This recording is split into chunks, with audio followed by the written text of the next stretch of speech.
కన్యారాశి వారికి ఈ నెలలో అనుకూల ప్రతికూలించేటువంటి గ్రహాలను చూస్తే 22వ తారీఖు వరకు లాభస్థాన స్థిత కుజుడు చాలా అనుకూలమైన ఫలదాత. చతుర్థ స్థానమందు బుధుడు ఉన్నారు. ఈ మాసం మొత్తం కూడా అది చాలా మంచి విషయము. అలాగే ఈ మాసంలో 15వ తారీఖు వరకు అర్ధాష్టమ రవి యొక్క దోషం ఉంటుంది. ఆ తారీఖు దాటిపోయిన తర్వాత పంచమంలోకి రవి వెళుతున్నారు. షష్ఠ స్థానమందు శని యోగిస్తున్నారు. అదే స్థానమందు శుక్రుడు ప్రతికూలంగా ఉన్నారు. వక్రించిన గురుడు కొంత ప్రతికూలమైన ఫలితాన్ని ఇస్తున్నారు. అంటే ప్రధానంగా ఈ నెలంతా కూడా ఏదైనా ఒక గ్రహం తాలూకు బలం మీద ఆధారపడాలి అంటే శనేశ్వరుడు ప్రధానంగా అనుకూలించే గ్రహం, తర్వాత బుధుడు మాత్రమే. మిగతా గ్రహాలన్నీ కూడా కొంత ప్రతికూలంగా ఉన్నాయి. ఈ విషయాన్ని దృష్టిలో పెట్టుకోవాలి. అలాగే సరే, మరి అర్ధాష్టమ రవిగ్రహం వల్ల వచ్చేటువంటి ఇబ్బందులు ఏంటయ్యా అంటే అంతఃక్లేశం గృహశ్చిద్ర అంటూ ఉన్నది శాస్త్రం. అంటే ప్రధానంగా ఈ నెలలో ఏదైనా తీర్థయాత్రలు కానీ, పలానా చోటుకి ఏదైనా ట్రిప్, విహారయాత్రలకి, వినోదయాత్రలకి వెళదాం అనుకునేటువంటి వారికి, ప్రత్యేకించి కుటుంబంతో వెళ్దాం అనుకునేటువంటి వారికి వారి ప్రోగ్రామ్స్ కొంచెం అప్సెట్ అవుతూ ఉంటాయి. అంటే పోస్ట్ పోన్ అవ్వడం, వస్తామనుకున్నటువంటి వ్యక్తులు సరిగా రాలేకపోవడం, ఇటువంటి వాటి వల్ల అవి వాయిదా పడేటువంటి పరిస్థితులు ప్రధానంగా కనబడుతూ ఉన్నది. అంటే కుటుంబంతో చేసేటువంటి తీర్థయాత్రల విషయంలో కొంత అవి వాయిదా పడుతూ ఉండడం, క్యాన్సిల్ అవుతూ ఉండడం లాంటివి ప్రధానంగా చూడొచ్చు. ఇది ఒక విషయం.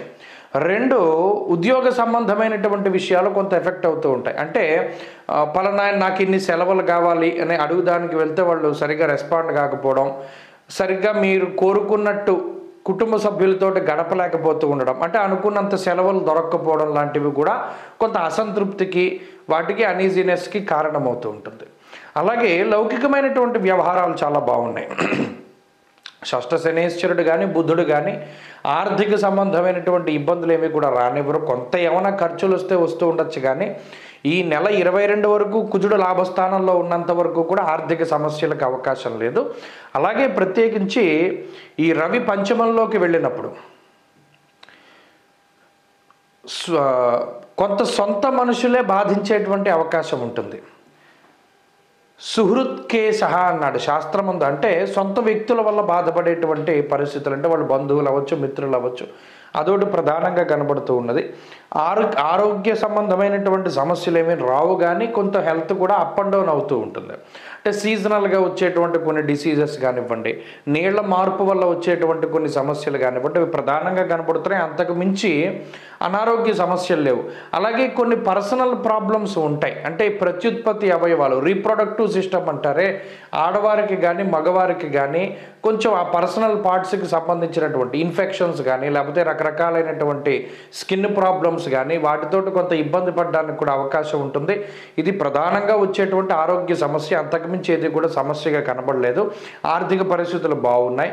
ఉద్యోగపరమైనటువంటి చికాకులు ఇందాక చెప్పుకున్నట్టు, అంటే మీరు అనుకున్న స్థాయిలో వాళ్ళు మీకు రెస్పాండ్ కాకపోవడము, తర్వాత ఏంటంటే మీకు యాజమాన్యం నుండి తగిన ప్రోత్సాహకం రాకపోవడం లాంటివి ప్రధానంగా కనబడుతుంది. అలాగే ఈ మాసంలో ప్రత్యేకించి ఈ కన్యారాశి వారికి వచ్చేటువంటి సమస్య ఏంటంటే ఇందాక చెప్పుకున్నట్టు అసహనము, అసంతృప్తి, ఇవి ఎక్కువగా ఉంటాయి.